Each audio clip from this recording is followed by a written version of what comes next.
Hey, food explorers, welcome back. Oh my goodness, where have I been? Where have you been? Where's any of us been? It's been a hot minute. So I wanted to get on here. It is January 2nd. It's Thursday today. I'm still in that lost space where I have no idea what the day is. And I have seriously thought that every day has been Friday this week, but it's Thursday. So I thought, let's get on here. We'll talk about 2024. We'll talk about what's coming up in 2025.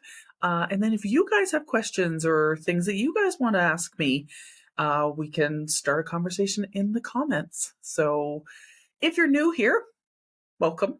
My name is Colleen. I am the host of the Food Explorer podcast.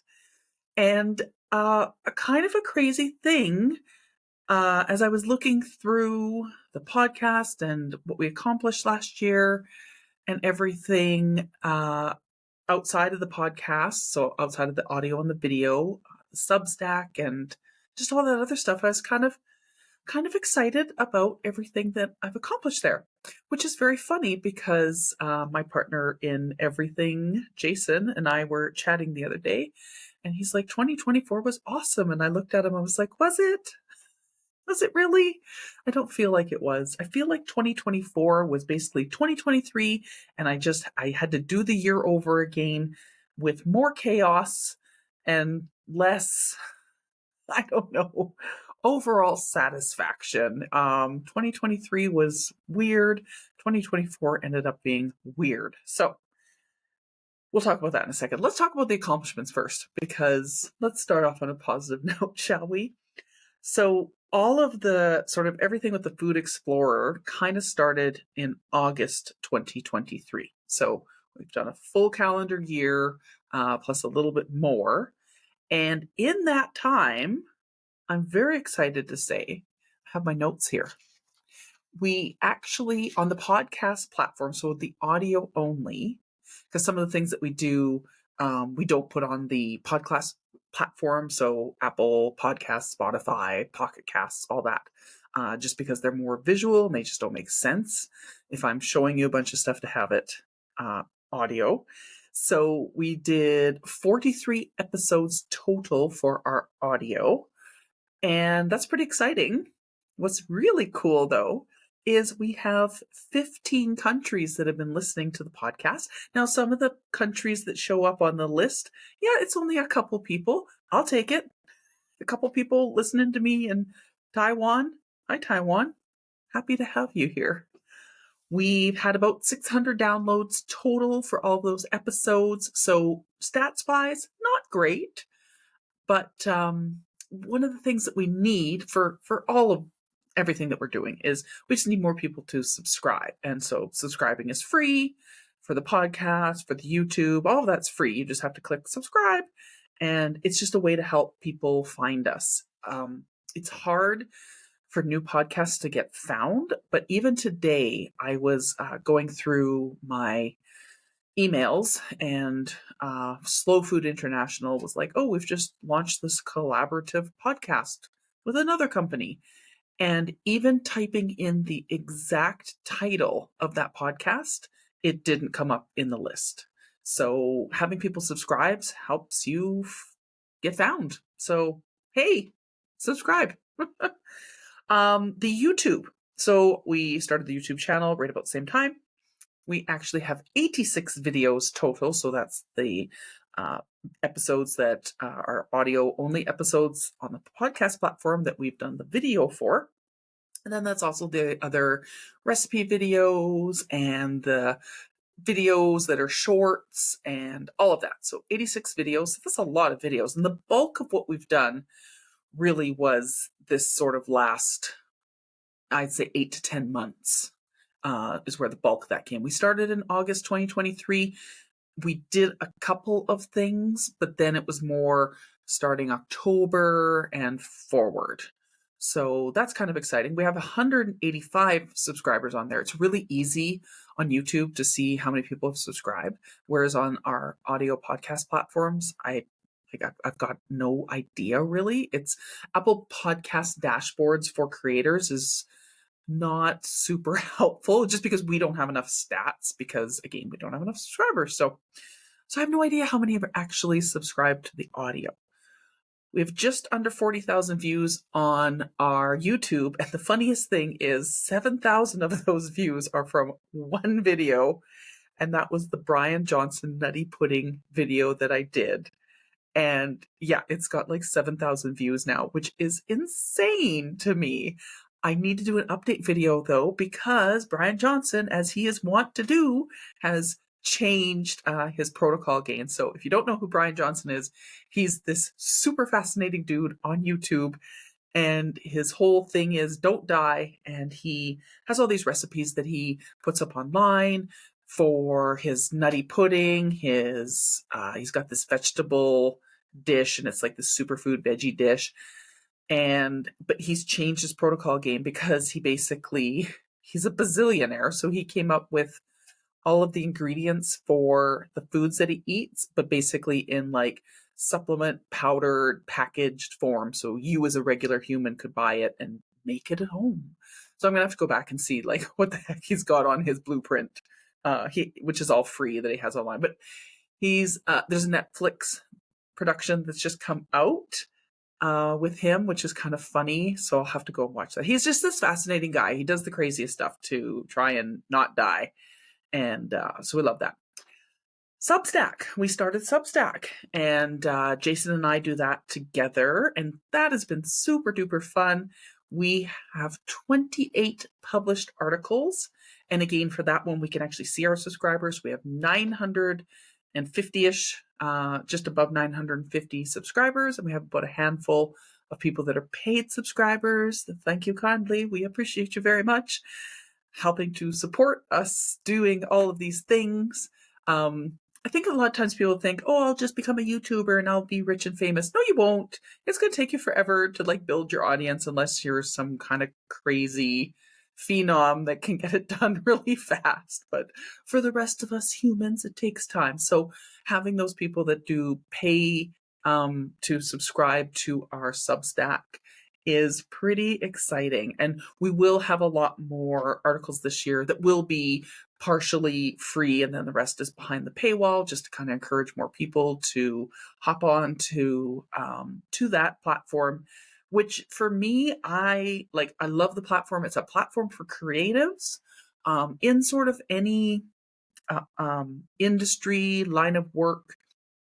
And a lot of the people that are on Substack are just people like me that want to get information out. And for us, it's a fun way. It's about food. We try and do informative. We try and do some science. We try and do some things that are going to make it easier for you, and some stories that are kind of interesting. I think of all of the episodes that we had out, one of the most read was the episode about if I could have a day again with my Grandpa Page, and what I would want to do to spend time with him for the day. And I think of all of our articles, I think that one is the most read. So thank you for that. So that's 2024 and a little bit of 2023. What the heck are we doing now? Where are we going? Okay, where was I? Okay, let's answer that question. So we kind of like to play the game, where in the world is Colleen? Because I am often not in my home. So I am actually in my tasting room right now, which has now been converted back to a tasting room. So from October 24th on till December 17th, my whole tasting room area was a packaging room for the chocolate business. So we have many different avenues that we run for businesses and the chocolate business. Again, for those of you that are new, I am a master chocolatier and I own my own company called Colleen's Chocolates. So Christmas, that holiday season, is our busiest time of year. And I had such big plans. I was going to get episodes recorded in advance so I wouldn't miss getting episodes out to everybody during that very busy time when I know that it's just you wake up, you work, you go to sleep, you wake up, you work. I mean, that's all we did. We had no days off. We have nothing. And it's kind of funny because people are like, you don't get any days off? No, ma'am, no, sir. We do not get days off. When we're in full chocolate season, it's just go, go, go. We have advent calendars to make. And so that's 5,000 handmade chocolates just to fill the advent calendars. I have not done the count yet on the chocolate bars, but I am going to guess that we sold probably 2,000 or more chocolate bars. Those are all hand poured. So this is why I need a new shoulder. But this year, big difference this year. My dad helped me. Thank goodness. Hello, baby Jesus. Thank you. Dad's great in the kitchen. He's in there. I could just tell him what to do. So he helped me make the advent calendars. He helped me make all the chocolates. This was the first Christmas season that we went into markets and we actually had enough chocolate bars for the first 3 weekends of our Christmas markets. So we would go to Banff, we would come back from Banff, and instead of me frantically making chocolate bars, I was doing custom orders. I was doing orders for corporate. I was doing things for other events that were coming up. And I wasn't in that tailspin of, I just need to make chocolate bars to sell. We had enough stuffed bars. We had enough chocolate bars. So that was fantastic. The fourth weekend, we did have to make more because we'd actually sold out of quite a bit on our third weekend. We did 4 weekends in a row in Banff for the Christmas market. It was an amazing experience. And we had such a great time. We got to see all of our market friends and it was lovely. And that was really that. And we did one day at the hand-to-hand market in Edmonton, and that was it for markets. I really scaled back on markets this year because as soon as we finished markets, I had 7 events in a row. Private tastings, private chocolate bar classes, birthday party, devoured events, those the book and chocolate events we do with Daisy Chain Book Company, and something else. I don't even remember. There was something else in there. And so we got home, and the day after we got home, it was events all the way through. Oh, we had a virtual event. We had another corporate event. It was so many events. So I kind of did something a bit different this year. So that is why there was no Substack articles. There was no YouTube videos. There was no podcast episodes. It was literally morning to night. And this whole area, like you could barely move in the tasting room because it was packed one end to the next with boxes and ribbons and packing tape and just everything just to get stuff mailed out to people. We don't use Canada Post. We've never used Canada Post. I'm never going to give those demon minions my money. And so we actually were able to ship everything out. And if you're like, what are you talking about? Because you're in the States and you don't know, Canada Post decided to go on strike. So Canada Post is our Canadian Postal Service, like USPS, British Mail, all those companies that are corporations that, move your mail. And Canada Post was like, you know what we should do? Let's go on strike. So it really, pushes in our demands to get this big raise. And it's like, all you did was made small businesses that were using you struggle, not be able to send out the gifts that people had bought, made it so that regular human Canadians couldn't send gifts to their friends and family, couldn't even send, Christmas cards. And so finally they got ordered back to work like a couple days before Christmas. But by then it was like, 1, who cares? 2, you just made everybody mad. And 3, nobody has any sympathy for you. I mean, I just, are you kidding me? But that actually changed shopping patterns this year. And we noticed a big difference in our market crowds this year. And the majority of them were buying for themselves. They were not buying gifts for other people in their family if those people didn't live basically where they could go to their house and give them a present. So I think it was sort of a, hey, just go buy something for yourself and, Merry Christmas, it's from me. Tell me how much it was. And we really saw a lot of people buying just what they wanted for Christmas. And so typically what happens is with markets, you sort of have that first weekend where people are like, I don't know what I need. I'll take 20 of that thing. And they're just very much like, I don't care. I'll just take that. Because they got a list, but they don't really know. And then the next weekend, it's people are a little more picky. By the third weekend and the fourth weekend, people are like, I need one thing for Joe, and this is what I need, and you don't have it. And so, it really people kind of whittle down as it gets closer to Christmas on what they're buying, and, sort of the stress of, oh my God, I've spent so much money already. And so it's interesting, the sort of shift in shopping patterns. But the other thing that was really crazy was the amount of people that were like, I'm literally just buying for myself. So that was very different. And again, with that, with the tasting room being taken over as a packaging station, this is usually where I record the podcast, and just not sleeping and not functioning.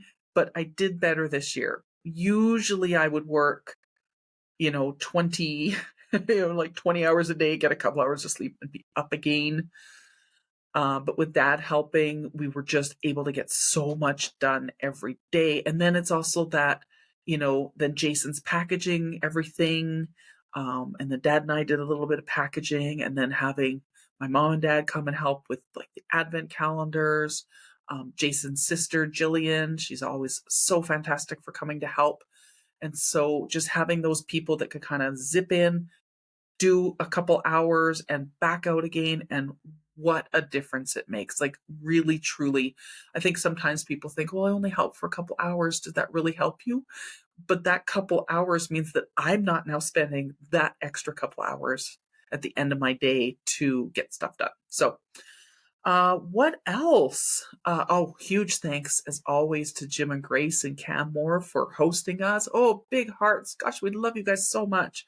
And that's what makes it great for us to be at the Banff Christmas Market, is we get a chance to visit with our friends. We don't get to visit a ton just because the market hours are very long, but we do get a chance to see them, which is always wonderful.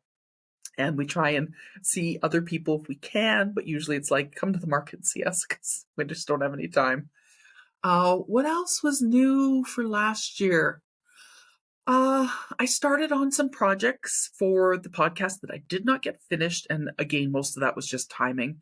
So the cookbook reviews, started on those, and I kind of lost time with that because I put them out and said, these are the books I want to review, and I'm going to do some recipes from them. And then we had the craziest, the busiest, the most insane February last year that we have ever, ever, ever had. Typically for us, for the chocolate business, February is not busy. But last year, people wanted experiences. And so it's funny because this year, we almost have the entire week for Valentine's booked already. Like, it got booked in November. People were like, you were busy last year and you couldn't take my clients on. So can I book right now? Yes, you can. Thank you. I love organized people. Organized people make me super happy. The people that make me irritated are the ones that will call you on December 22nd and be like, oh, do you have any chocolate? It's December 22nd. I don't have chocolate. We have a no-waste kitchen. I don't have any chocolate for you. I am not even sorry about it because I don't waste chocolate. Let's talk about chocolate. 2 challenges. 1, prices went up again, as we all knew was going to happen. We did buy our chocolate supply in February last year, and I looked over the 5 years of data that I had prior for how much we had sold at the holidays. And we had a couple corporate orders that did not come through this year, but I basically ended up at the end of chocolate season, I have 2 bags of chocolate. That's it.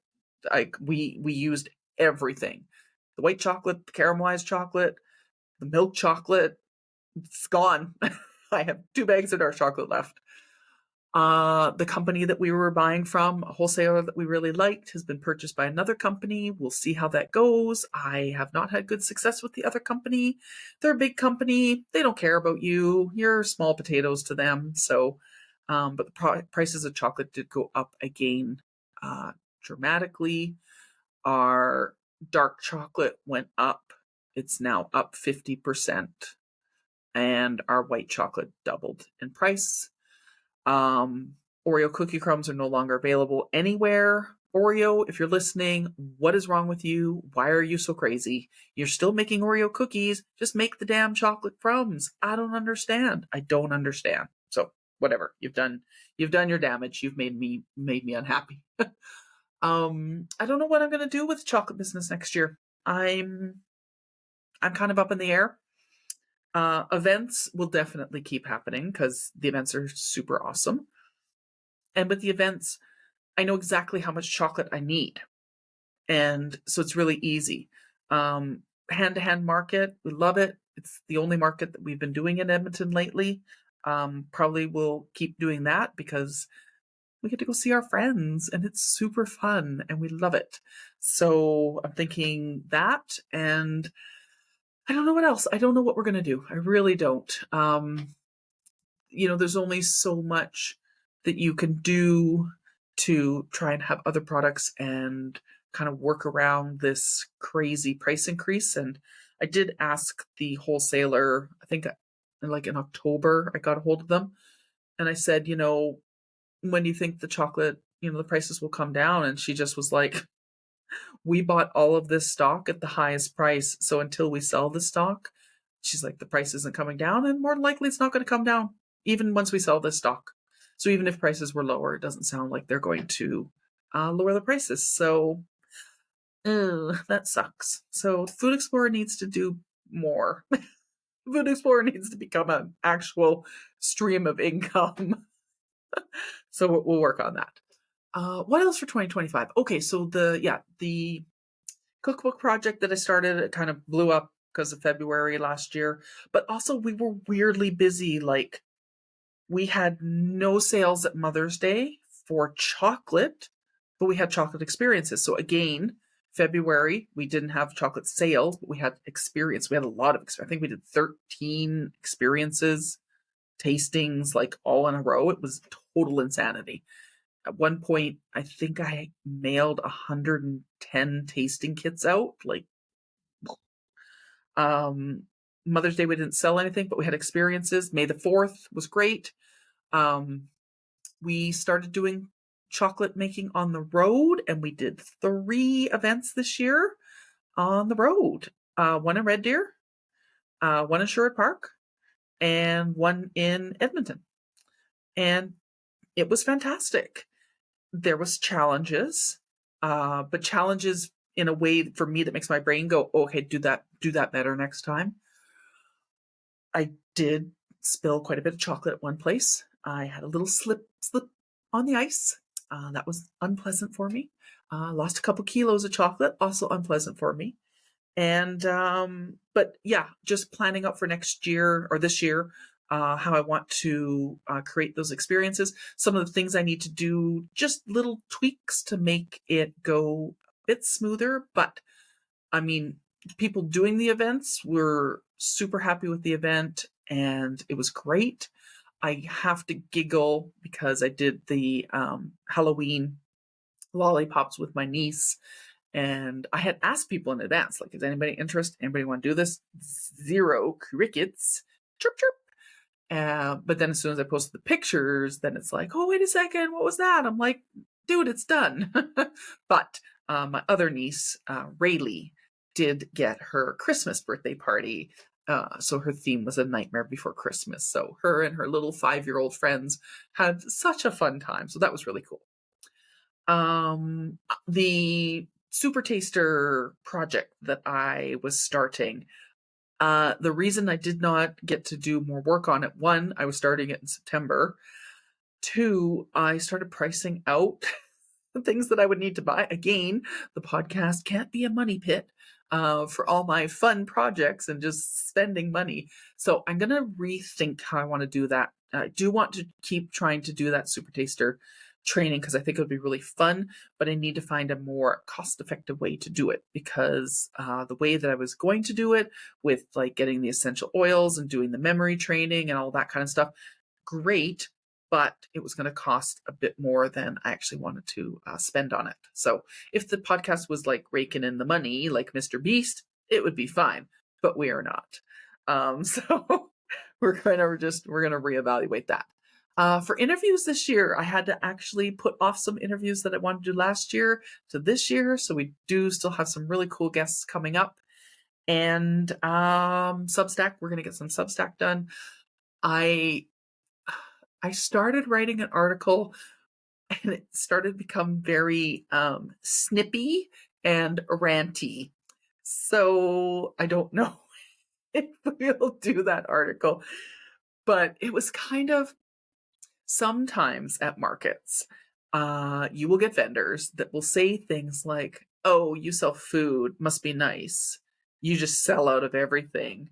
And I'm just looking at them going, "Okay, one of your items costs $50, and I would need 10 of my items to make 50. I have to do the volume game here to make the same amount of money that you would make from a sale." And we did have one interesting vendor that was near us on the one market, and she was quite vocal about how she was not doing well.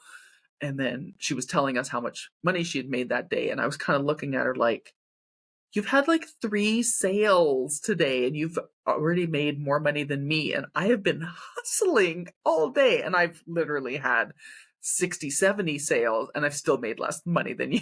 So I was going to call it something snarky like, "Oh, you're a food vendor, must be nice." So I think I might not do that article. I was angry. I was angry that day because it's, for food vendors, especially for the ones that do like the baking and the perishable stuff, yeah, if they don't sell their stuff, it either, if they've got the connections, it goes to a food bank. Otherwise, it goes in the garbage. So it's just like a huge waste. So, for us, we have a lot of things that are not perishable because again, I don't want any waste, but I don't know. So we do have some fun articles coming out. That might not be one of them. I don't know. We'll see. Maybe I will put it out there and just see if we can get some more people that give us terrible reviews online because they've decided that they don't like us. I'm just going to smile right now and just nod my head. And what else? Oh, I have a new cookbook coming I'm very excited about. And Bake with Brookie, which is this really cool bake shop in Australia. As soon as her book gets released in Canada, I'm going to get a copy of that cookbook because she's just really cool. I love watching her Instagram. My Instagram is pretty much dog videos and a couple bake shops.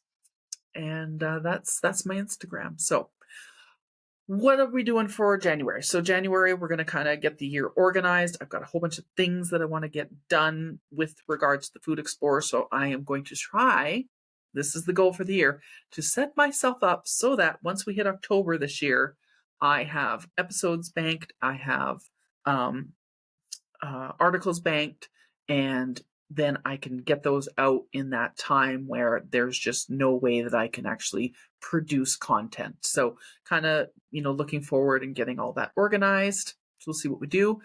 And other than that, I hope you all had a great holiday season. However you celebrate, whatever you do, I hope it was awesome. I got this. If you're watching, I'm wearing this beautiful purple top with this little fuzzy collar on it. It's very cozy and very comfy.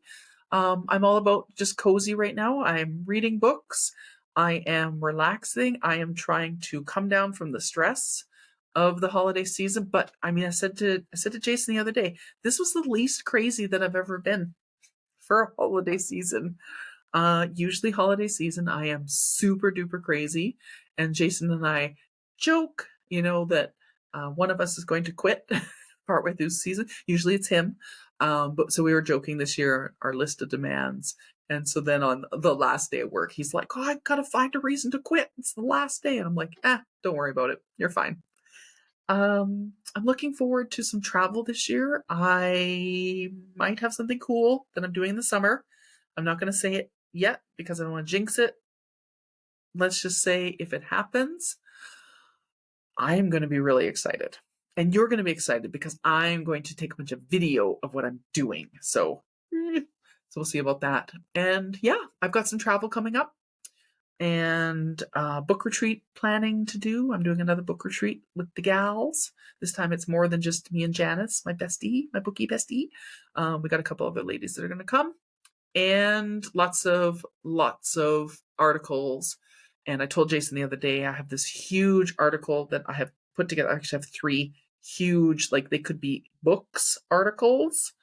So I'm trying to figure out how to get them out to you guys in a way that's easily digestible. So we'll end it with that. Thank you, everybody, as always, for being here. Thank you, everybody that's like, oh my gosh, finally a new episode. Thank you, everyone that tells your friends about what we do. We do get some, people that will say, hey, you should listen to this podcast. And that makes us so happy. So we really do appreciate you all. And make sure you subscribe to wherever you're listening or watching, or head over to our Substack. All the links are in the bottom in our show notes. And we'd love to see you on any of those platforms. And with that, I'm Colleen. This is the Food Explorer Podcast. And Happy New Year, everybody. Thanks so much.